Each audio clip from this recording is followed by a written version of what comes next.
Maya Henderson adjusted her reading glasses and took another sip of her lukewarm coffee. The clock on the conference room wall showed 9:47 a.m., and she had been sitting in this same spot for nearly 2 hours, carefully reading through what seemed like endless pages of legal documents. The morning sun streamed through the floor-to-ceiling windows of Tech Forward Solutions headquarters, casting long shadows across the polished mahogany table where she worked. At 26, Maya was the youngest lawyer at Peterson & Associates, one of the city's most prestigious law firms. She had worked incredibly hard to get here, graduating summa cum laude from Harvard Law School, passing the bar exam on her first try, and landing this coveted position despite being one of only 3 black attorneys in the entire firm. Today's assignment was crucial, reviewing a massive partnership agreement between her firm's client and Tech Forward Solutions, a rapidly growing tech company worth over $2 billion. The conference room buzzed with quiet conversation as Tech Forward's executive team waited for her to finish. CEO Richard Steinberg sat at the head of the table, his silver hair perfectly styled, and his expensive suit wrinkle-free despite the early hour. He had built Tech Forward from a small startup in his garage to a major player in the software industry, and his success had made him something of a local celebrity. Business magazines regularly featured him on their covers, and he was known for giving inspiring speeches about innovation and corporate responsibility. "How much longer do you think this will take?" asked Jennifer Walsh, Tech Forward's chief operating officer, glancing at her Apple Watch. "We have the board meeting at 11. Steinberg waved his hand dismissively. "Don't worry about it. Maya's thoroughness is exactly why we hired Peterson & Associates. Better to catch any issues now than deal with problems later." He flashed his trademark smile, the same one that had appeared on countless magazine covers and company promotional materials. Maya appreciated his patience, but she could sense the underlying tension in the room. These executives were used to moving fast, making quick decisions and closing deals. Having to wait for a young lawyer to carefully read every single line of their contract was clearly testing their patience, even if they were too polite to say so directly. She turned another page and continued reading. Most of the contract was standard business language, payment terms, delivery schedules, intellectual property rights, and dispute resolution procedures. Nothing particularly unusual or concerning. But Maya had learned early in law school that the most important details were often hidden in the most boring sections. Her professor had drilled into her class that the devil is in the details, and that a single misplaced comma or poorly worded clause could cost clients millions of dollars. The partnership agreement was complex, involving Tech Forward's expansion into new markets and their need for specialized vendors to support their growth. The company planned to work with dozens of smaller businesses, everything from marketing agencies to software developers to logistics companies. It was the kind of deal that could create opportunities for hundreds of entrepreneurs and small business owners. Maya's pen moved steadily across the pages as she made notes in the margins. She marked sections that needed clarification, highlighted terms that might need adjustment, and occasionally stopped to look up specific legal precedents on her laptop. The executives had returned to their own conversations, discussing quarterly projections and upcoming product launches in voices just loud enough for her to hear. "The diversity numbers for Q3 look good," mentioned David Kim, the chief technology officer. "We're up to 37% women and minorities in technical roles." "That's fantastic," Steinberg replied. "Make sure PR gets those numbers for the annual report. Investors love seeing our commitment to inclusion." Maya smiled slightly as she listened. It was encouraging to work with a company that seemed to genuinely care about diversity and creating opportunities for underrepresented groups. In her experience, many large corporations talked about inclusion, but didn't always follow through with meaningful action. She flipped to page 43 and began reading section 12, which dealt with vendor selection criteria. This was one of the most important parts of the contract, since it would determine how Tech Forward chose which companies to work with for their expansion project. Maya read slowly, making sure she understood every requirement and qualification. The first few subsections were straightforward: technical capabilities, financial stability, references from previous clients, and competitive pricing. All standard, stuff that any responsible company would require from potential business partners. But as she reached subsection 12.3, something made her pause. The language was subtle, almost elegant in its construction, but something about it felt wrong. She read it again, more carefully this time. Then a third time. Her pen stopped moving and she felt a familiar knot forming in her stomach, the same feeling she got whenever she encountered something that didn't quite add up. The clause talked about cultural alignment requirements and the need for vendor partners to demonstrate compatibility with company values and workplace culture. On the surface, it sounded reasonable. Companies had every right to work with partners who shared their values and could integrate smoothly with their teams. But the more Maya studied the specific wording, the more concerned she became. Her legal training had taught her to recognize coded language, words and phrases that seemed innocent but could be interpreted in ways that might exclude or discriminate against certain groups. She had written her law school thesis on exactly this topic, examining how seemingly neutral contract language had been used throughout history to maintain barriers for minority-owned businesses. Maya pulled out her phone and quickly searched for similar contract language in recent court cases. What she found made her heart race. Several companies had faced lawsuits in the past few years for using nearly identical cultural fit requirements to reject qualified minority vendors. In each case, the companies claimed the rejections were based on legitimate business concerns, but investigation revealed a pattern of excluding Black, Hispanic, and Asian-owned businesses, while approving less qualified white-owned companies. She looked up at the executives who were now discussing their upcoming marketing campaign. Steinberg was animated, gesturing with his hands as he described his vision for reaching new customer segments. He seemed genuinely passionate about growing the company and creating value for shareholders. But Maya couldn't shake the feeling that there was something deliberate about the language in Section 12.3. Taking a deep breath, Maya made a decision that would change everything. She knew that speaking up might make her unpopular, might even hurt her career prospects. But she also knew that staying silent would make her complicit in something that could harm countless small business owners who deserved a fair chance to compete for these contracts. She cleared her throat, and the conversation around the table gradually stopped. All eyes turned to her as she looked directly at CEO Richard Steinberg, her voice steady despite the nervousness she felt inside. "Excuse me, but this clause is a danger zone. Excuse me, but this clause is a danger zone." The words hung in the air like smoke after a gunshot. Maya watched as Richard Steinberg's confident smile faltered, his eyebrows drawing together in confusion. The other executives stopped their side conversations and turned to stare at her. Jennifer Walsh set down her coffee cup with a soft clink that seemed to echo in the suddenly quiet room. "I'm sorry, what did you say?" Steinberg asked, his voice maintaining its polite tone but with an edge that hadn't been there moments before. Maya's heart was beating fast, but her voice remained calm and professional. Section 12.3 of the Vendor Selection Criteria. The language, about cultural alignment requirements. This could expose Tech Forward to significant legal liability. She turned her laptop screen toward the group and began explaining what she had discovered. This type of language has been used in multiple discrimination lawsuits over the past 5 years. Courts have ruled that cultural fit requirements, when not clearly defined, can serve as a pretext for excluding minority-owned businesses. David. Kim leaned forward, squinting at the contract. "But we're not trying to exclude anyone. We just want to work with companies that share our values." "I understand that," Maya replied. "But the problem is how these requirements get interpreted and applied. When selection criteria are subjective rather than objective, they create opportunities for unconscious bias to influence decisions. A qualified Black-owned marketing firm might be rejected for not being a cultural fit, while a less qualified white-owned firm gets approved." Jennifer Walsh frowned. "That seems like a pretty big leap.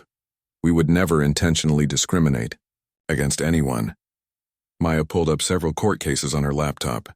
"I'm sure you wouldn't, but look at Henderson versus Apex Corporation from 2022. They used almost identical language and faced a class action lawsuit when a pattern emerged showing they consistently rejected minority vendors while approving similar, white-owned businesses. The settlement was $12 million. The temperature in the room seemed to drop several degrees. Steinberg's face had gone from confused to visibly irritated. "Are you suggesting that we're planning to discriminate against minority vendors?" "Not at all," Maya said carefully. "I'm pointing out that this contract language could be interpreted that way by a court, regardless of your intentions. My job is to protect TechForward from legal risk, and this clause represents a significant liability." She continued explaining how similar cases had unfolded. In each instance, the companies insisted they had no discriminatory intent, but statistical analysis of their vendor selection revealed clear patterns of bias. Even when companies won these cases, the legal costs and negative publicity often exceeded millions of dollars. "So what exactly are you recommending?"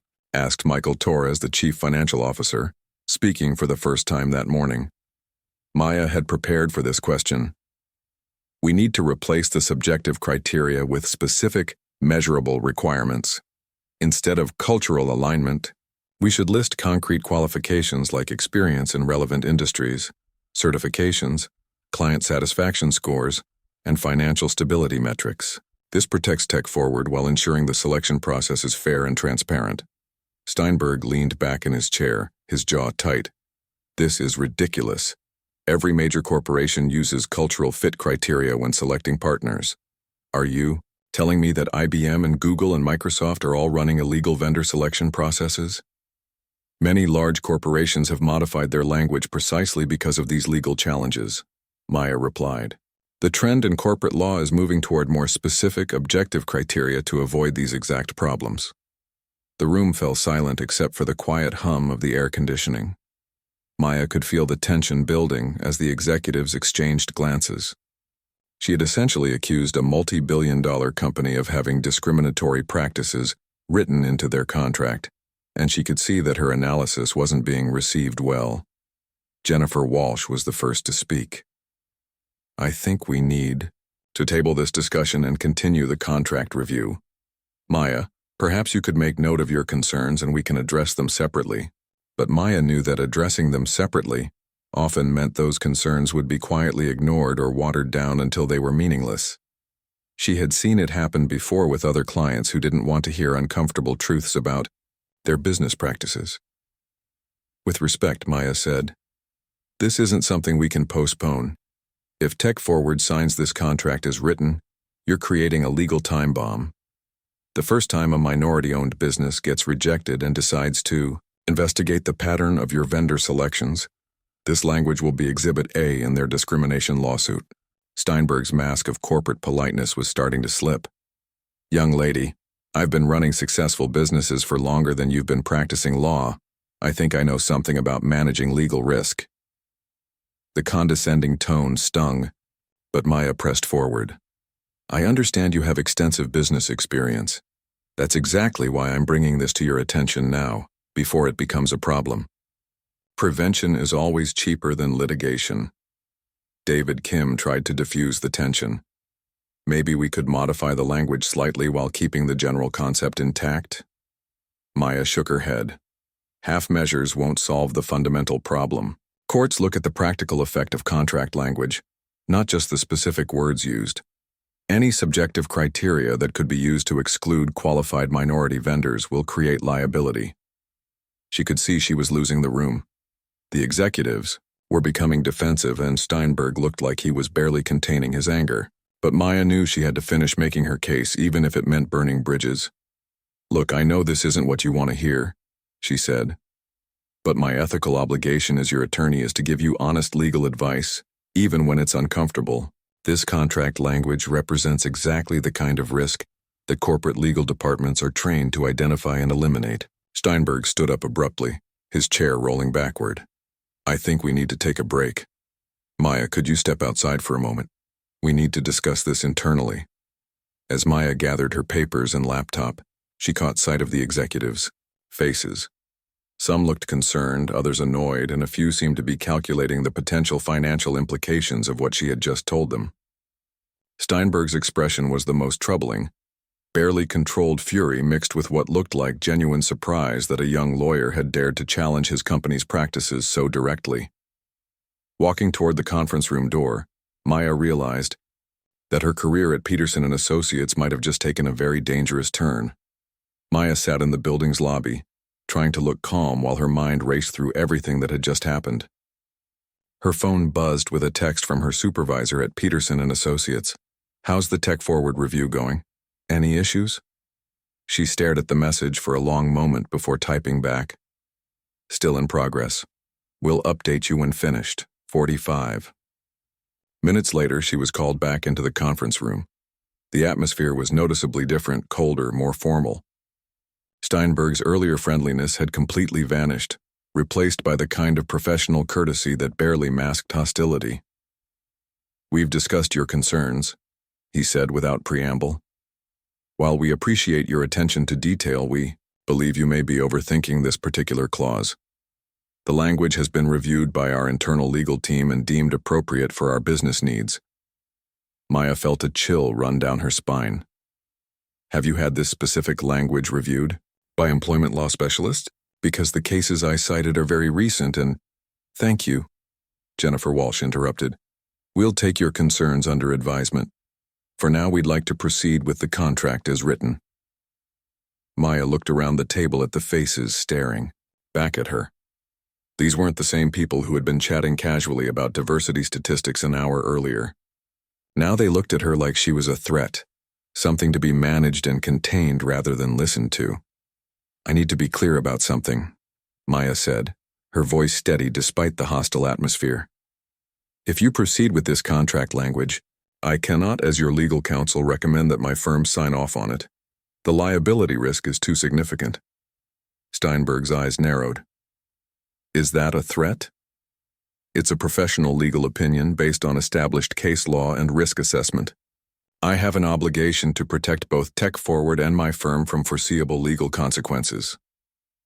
The silence that followed felt like it lasted forever. Maya could hear her own heartbeat and the distant sound of traffic from the street below. Finally, Steinberg spoke, his voice carefully controlled but unmistakably cold. "Thank you for your input, Maya.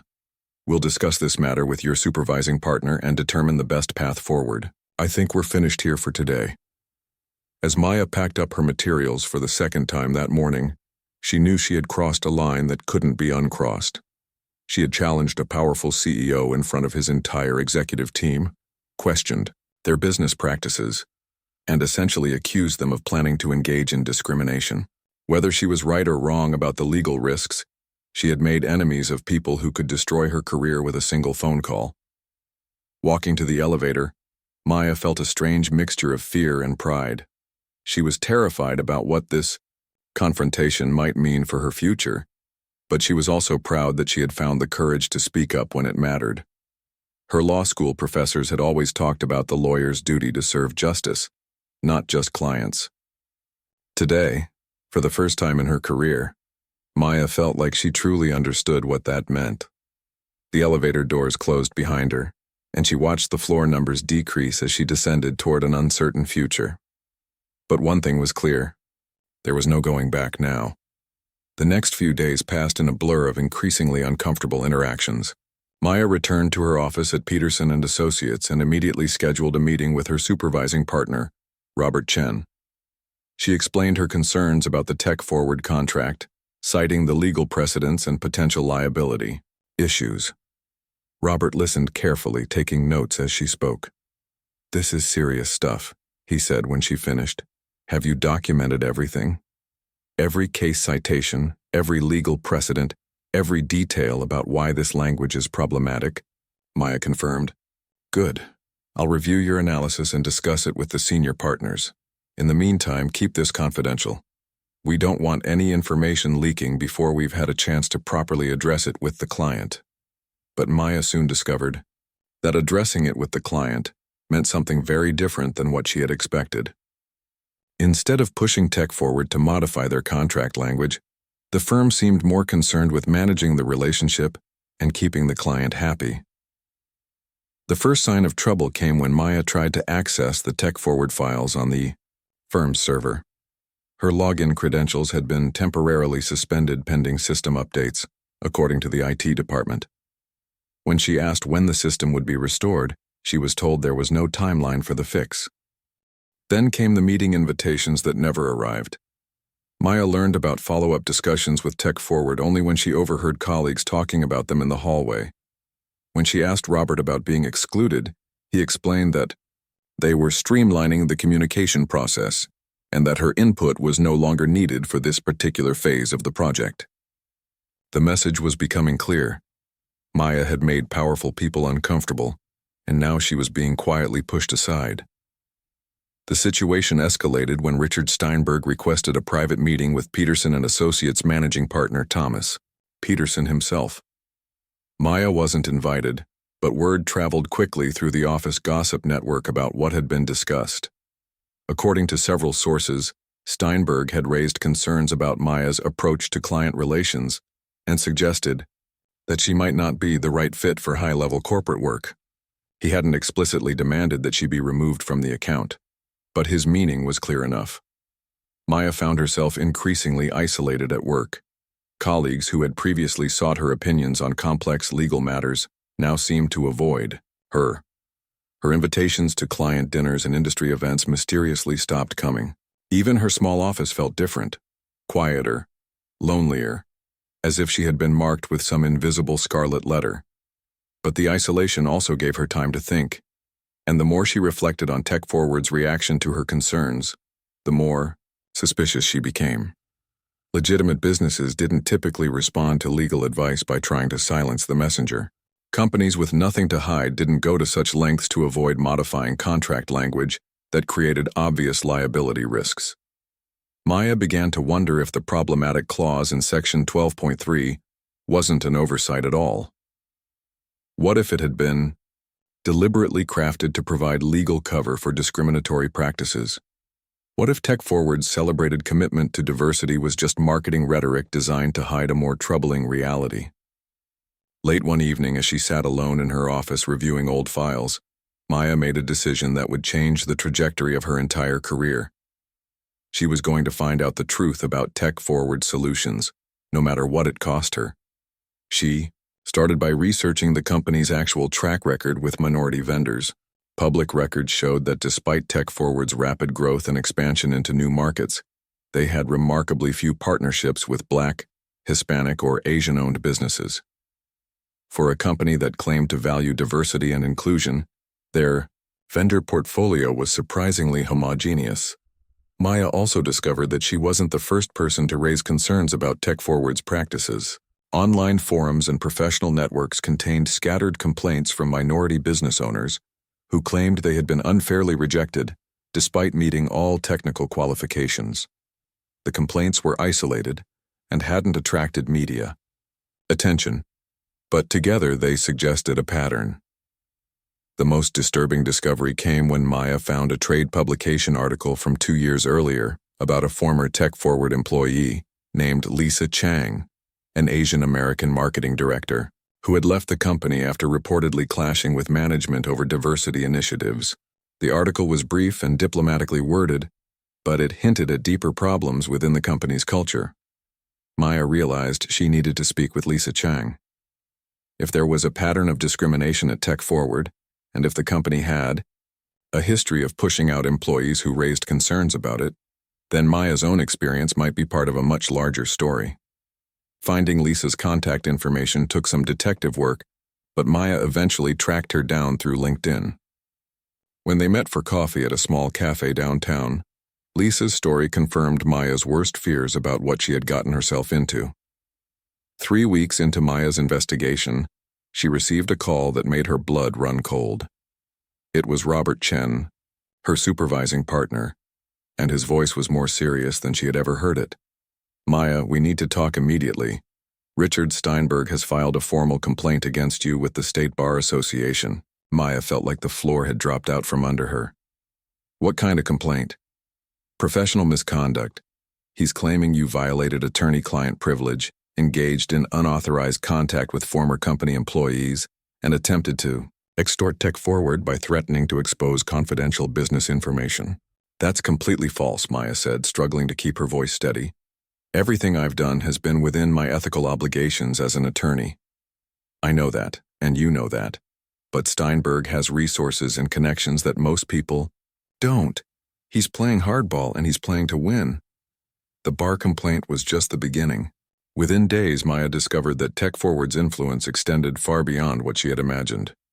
Partners at competing law firms began distancing themselves from her at professional events.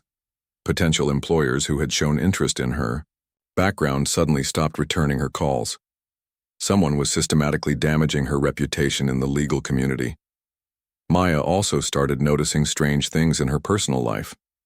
Her apartment building's management company informed her that they were reviewing lease renewals and might need to increase her rent significantly. Her bank called to say they were reassessing her creditworthiness for her student loan refinancing application. Her car insurance premium mysteriously doubled without explanation. She couldn't prove that any of these issues were connected to her conflict with TechForward, but the timing was too coincidental to ignore. Richard Steinberg wasn't just trying to discredit her professionally, he was trying to make her life impossible.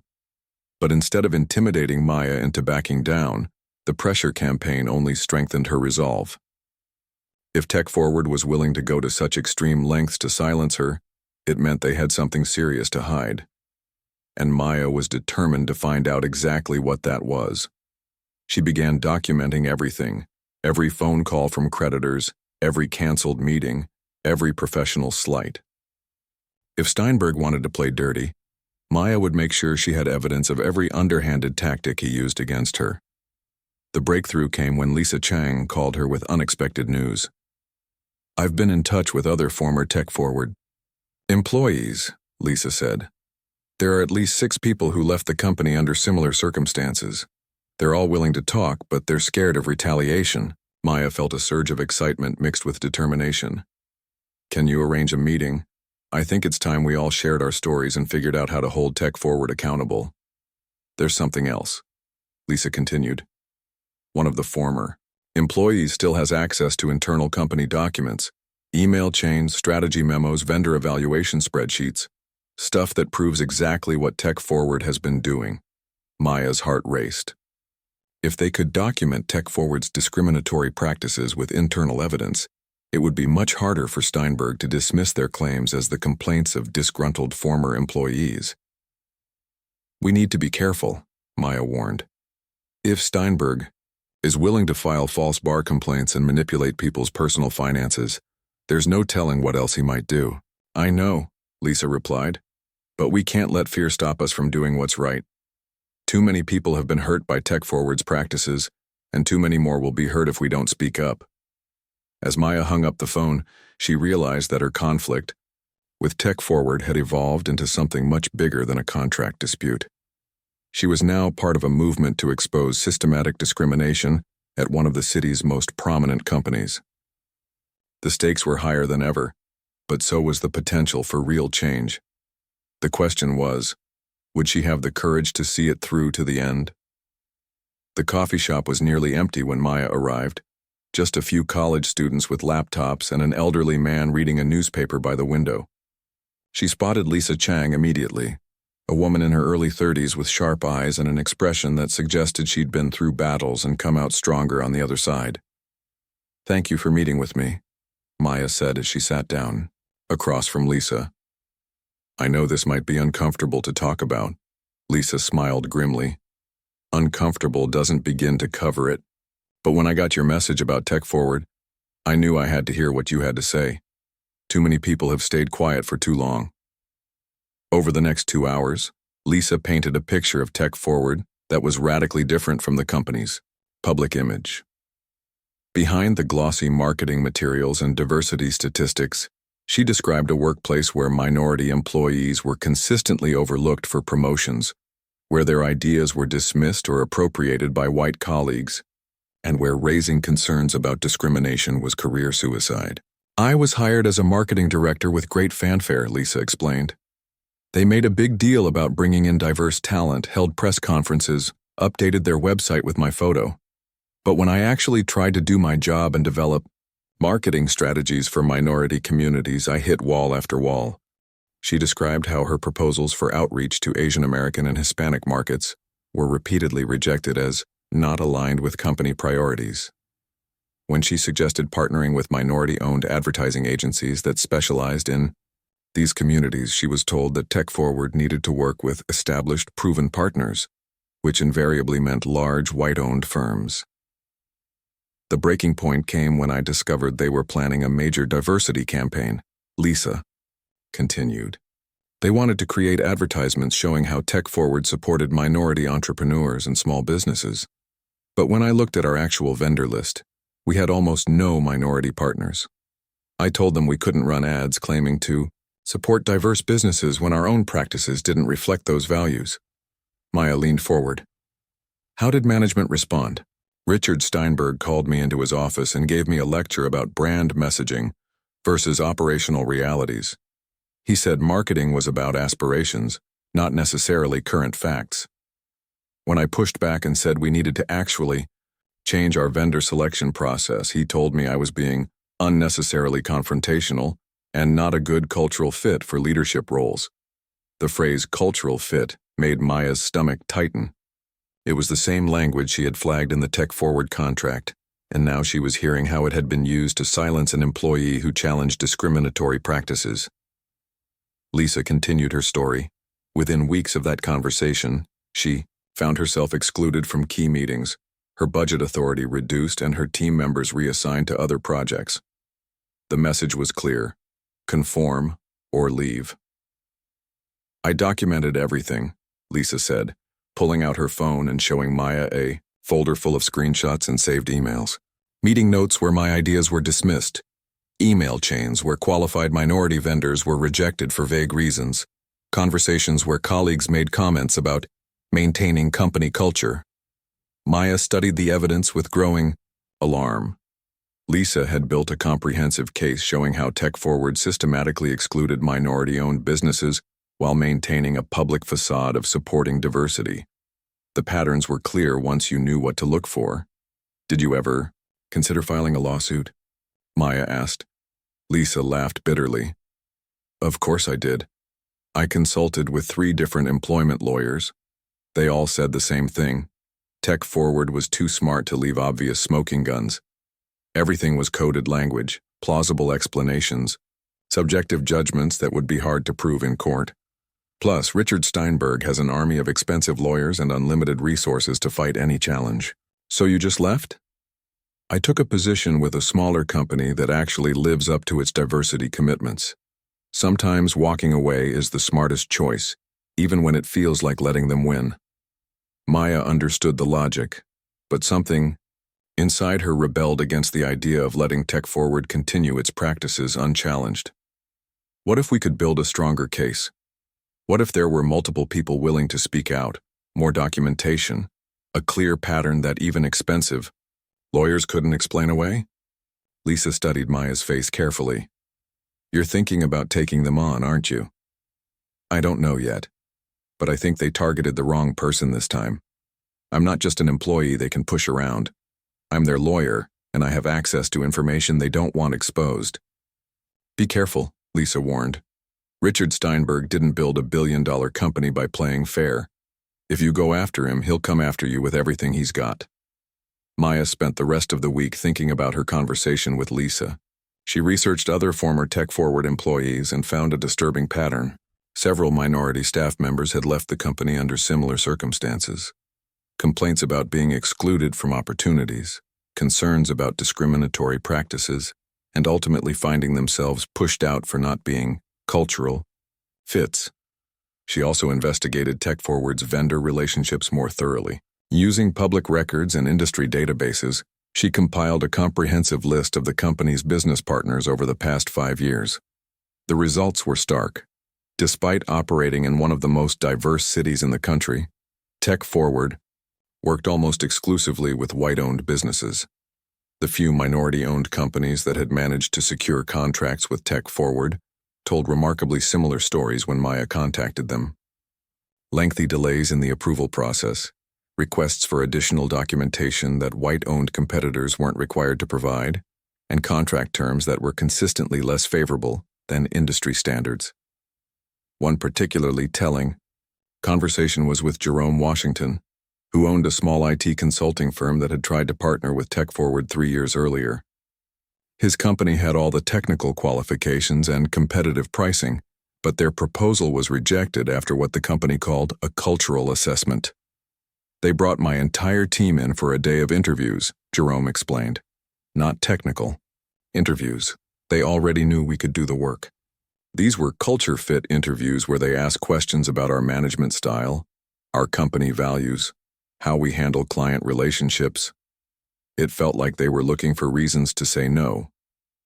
Jerome's rejection letter, which he still had cited concerns about alignment with TechForward's collaborative workplace culture, and suggested that his company might not be the right fit for their team-oriented environment.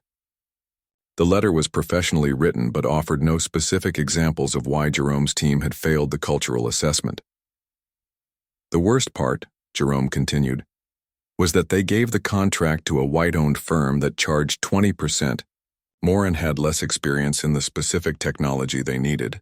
When I asked for feedback on how we could improve our proposal for future opportunities, they told me to keep working on cultural integration, but couldn't explain what that meant. Maya realized she was uncovering something much bigger than a problematic contract clause.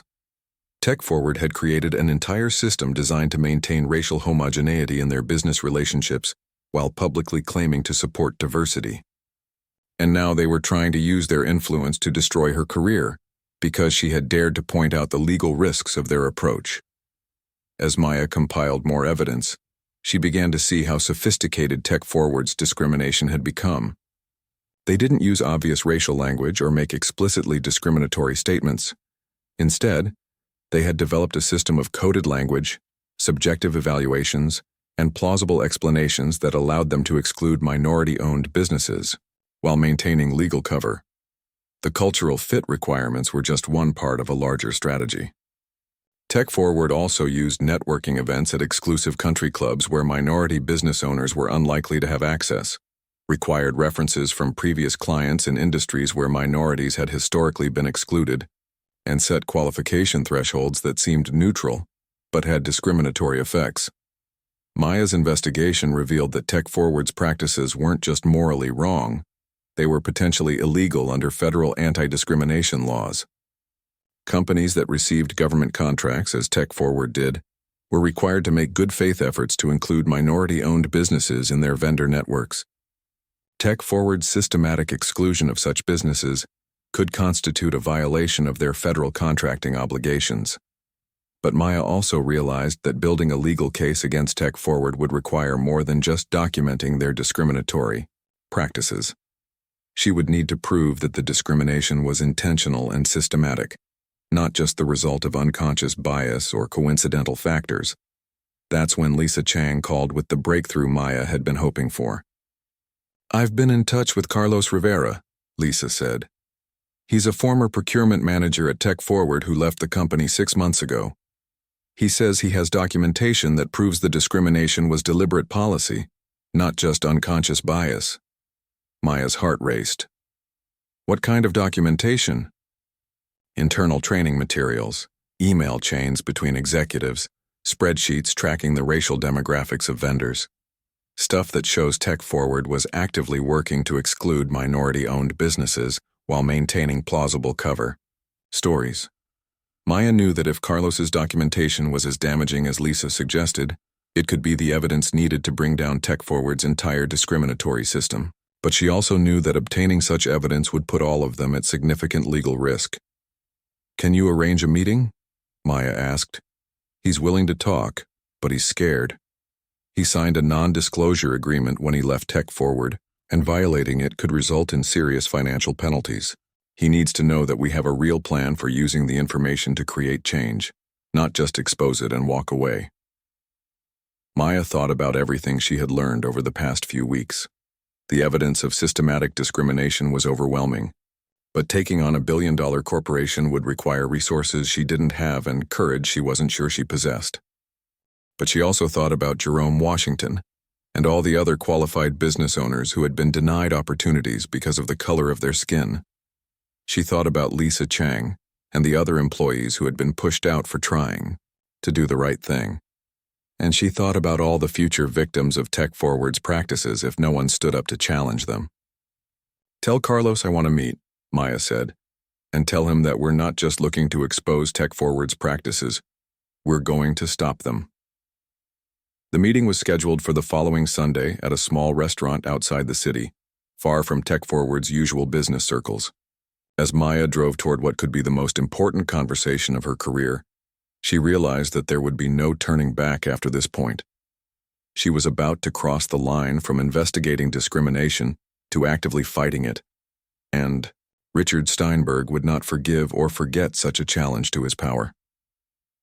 3 weeks after Maya submitted her initial complaint to the EEOC, she received a call that would change everything. The federal investigator assigned to her case, Agent UAA, Patricia Williams, had been looking into TechForward's practices and discovered something that even Maya hadn't suspected. "We've found evidence that this goes beyond just vendor discrimination," Agent Williams explained during their phone call. TechForward appears to have been deliberately structuring their contracts to avoid working with minority-owned businesses while maintaining plausible legal cover. Maya felt her heart racing. What kind of evidence? Internal emails, strategy documents, training materials for their procurement team. Stuff that shows this wasn't accidental. It was policy. "We're going to need you to provide a formal deposition about your experiences with the company." That same afternoon, Maya received an urgent call from Robert Chen, her supervising partner at Peterson & Associates. His voice was tense in a way she had never heard before. "Maya, I need you in my office immediately. We have a situation." When she arrived, Robert wasn't alone. Thomas Peterson himself sat behind the desk, along with the firm's head of human resources and their outside legal counsel. The atmosphere in the room felt like a tribunal. "Sit down," Thomas Peterson said without preamble. "We've received some very concerning information about your conduct regarding the TechForward matter." Maya's mouth went dry. "What kind of information?" "Richard Steinberg contacted me this morning. He's accusing you of industrial espionage and unauthorized disclosure of confidential client information. He says you've been contacting former TechForward employees and attempting to obtain proprietary business documents." "That's not true," Maya said, struggling to keep her voice steady. "I've been investigating potential discriminatory practices that could expose both TechForward and this firm to significant legal liability." Peterson's expression was stern. "Without authorization from your supervising attorney or this firm's management. Maya, you've potentially violated attorney-client privilege and put our entire relationship with a major client at risk." Maya realized she was being set up. Steinberg had learned about her investigation, probably through his network of contacts in the legal community, and was now using the firm's own ethical rules as a weapon against her. "Everything I've done has been within my ethical obligations as an attorney," she said carefully. "When I discovered evidence of potentially illegal discriminatory practices, I had a duty to investigate and report them." The firm's legal counsel, a stern woman named Helen Rodriguez, leaned forward. "Did you discuss confidential TechForward information with former employees? Did you share contract details or internal company practices with outside parties?" Maya hesitated. She had discussed TechForward's vendor selection practices with Lisa Chang and others, but only to verify patterns of discrimination that she believed posed legal risks to her own firm. "I discussed publicly available information about TechForward's business practices with individuals who had first-hand knowledge of potential discrimination," she said. "I did not share any confidential contract details or proprietary information." "That's a very fine distinction," Robert Chen said, "and one that Richard Steinberg doesn't accept. He's threatening to terminate TechForward's relationship with this firm and to file a complaint with the State Bar Association against you personally." Maya felt the walls closing in around her. "So what are you saying?" Thomas Peterson sighed heavily. "We're placing you on administrative leave pending a full investigation of these allegations. You're to have no further contact with TechForward or any of their employees, and you're prohibited from discussing this matter with anyone outside this firm." "You're silencing me," Maya said, her voice rising despite her efforts to stay calm. We're protecting this firm and our other clients from potential liability, Peterson replied. Maya, I understand you may have had good intentions, but your approach has created a crisis that threatens to destroy relationships we've spent decades building. As Maya walked out of Peterson and Associates that afternoon, carrying a box of her personal belongings, she realized that her legal career as she had known it was over. But instead of feeling defeated, she felt something unexpected: relief. She was no longer bound by the firm's client relationships or ethical constraints. She was free to pursue justice wherever it led. That evening, Maya called Agent Williams and told her about the day's developments. They're trying to intimidate me into dropping this, she explained. But if anything, what happened today proves that Tech Forward knows they're guilty of something serious. We've seen this pattern before, Agent Williams replied. Companies with something to hide often try to attack the credibility of people who expose their practices. But we have enough evidence to move forward with or without your firm's cooperation. 2 days later, Maya received a call from an unexpected source. David Martinez, an investigative reporter with the local business journal. Someone had leaked information about Tech Forward's practices to the press, and Martinez was working on a story that would expose the company's discriminatory vendor selection process. I can't reveal my sources, Martinez said when they met for coffee, but I understand you've been investigating similar issues. Would you be willing to go on the record about what you discovered? Maya thought about the consequences. Speaking to a reporter would make her a public figure in a controversy that could follow her for the rest of her career. But it would also ensure that Tech Forward's practices couldn't be covered up or quietly settled behind closed doors. Yes, she said. I'll tell you everything. The article appeared on the front page of the business section 3 days later, under the headline Local Tech Giant Accused of Systematic Vendor Discrimination. Maya was quoted extensively, and the story included detailed documentation of Tech Forward's practices, testimony from rejected minority vendors, and statements from former employees like Lisa Chang. Richard Steinberg's response was swift and predictable. Tech Forward issued a statement denying all allegations and announcing that they were reviewing their legal options against individuals who have made false and defamatory statements about our company. They also announced that Maya had been terminated from her role as outside counsel due to serious ethical violations, but the damage to Tech Forward's reputation was immediate and severe. Other news outlets picked up the story, and social media erupted with criticism of the company's practices. Several high-profile clients announced they were reviewing their relationships with Tech Forward, and the company's stock price dropped by 15% in 2 days. Maya watched the coverage from her apartment, feeling a mixture of vindication and anxiety about what would come next. She had achieved what she set out to do.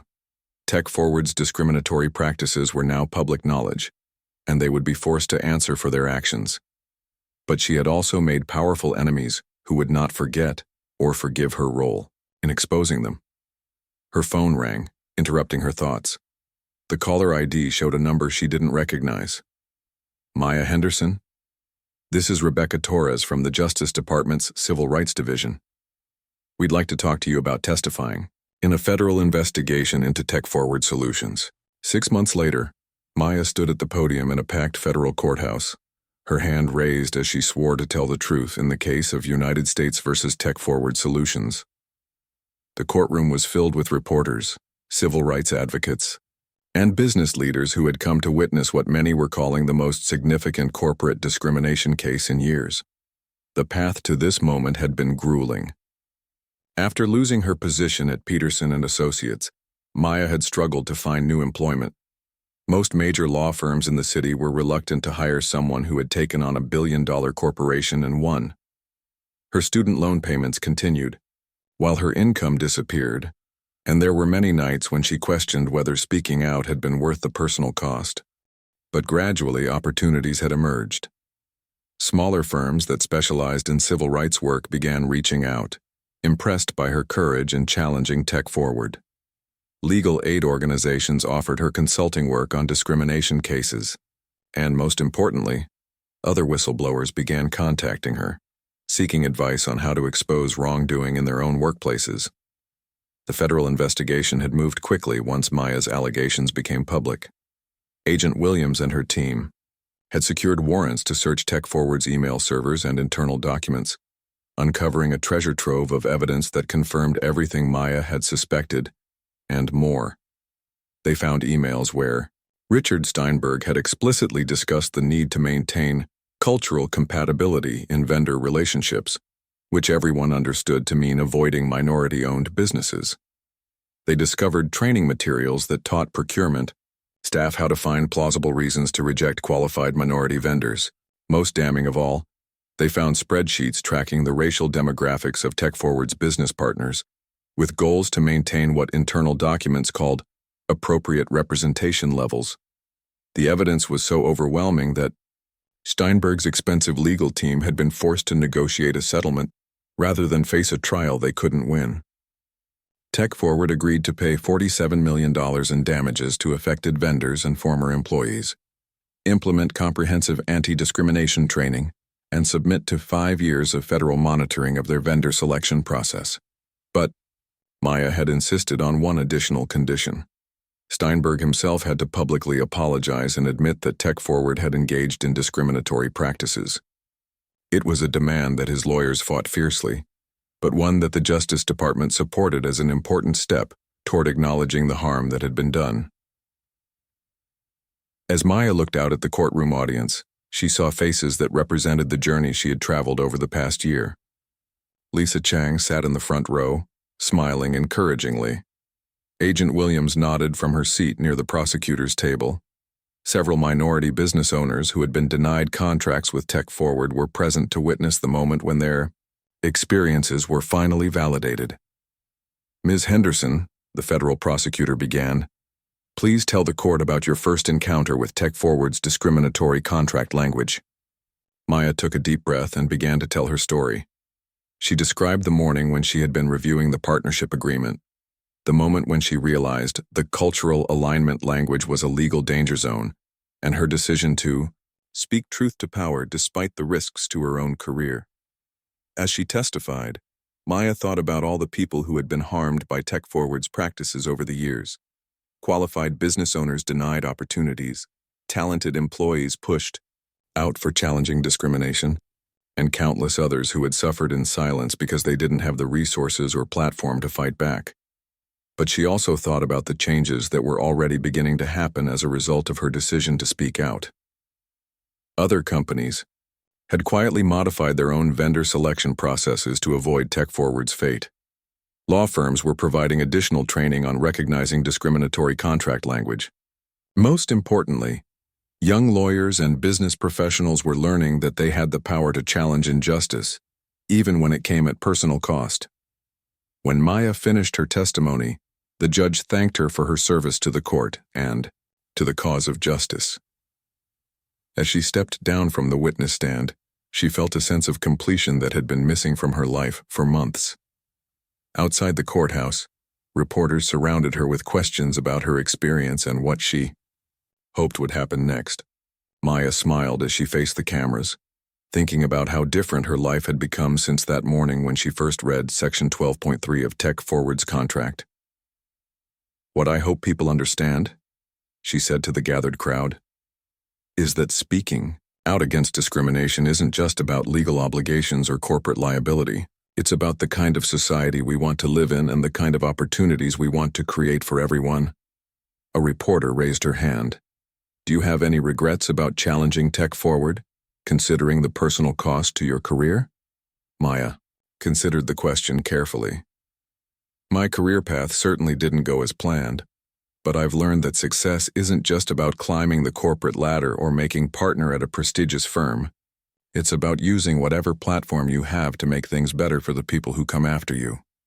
As the crowd of reporters dispersed and Maya walked toward her car, her phone buzzed with a text message from an unknown number. Ms. Henderson, my name is Carlos Rodriguez and I'm a procurement manager at a major corporation. I think I've discovered contract language similar to what you found at TechForward. Would you be willing to talk? Maya smiled as she typed her response. Absolutely. Let's set up a meeting. The fight for equality in corporate America was far from over, but Maya Henderson had proven that one person's courage to speak out could create waves of change that rippled far beyond a single company or industry. As she drove home through the city streets, she felt something she hadn't experienced in a long time: hope that the future would be more just than the past. The young lawyer who had once worried about fitting into the corporate world had discovered something more valuable than career advancement or financial success. She had found her voice, her purpose, and her power to make a difference. And that, she realized, was worth more than any partnership at any law firm could ever be.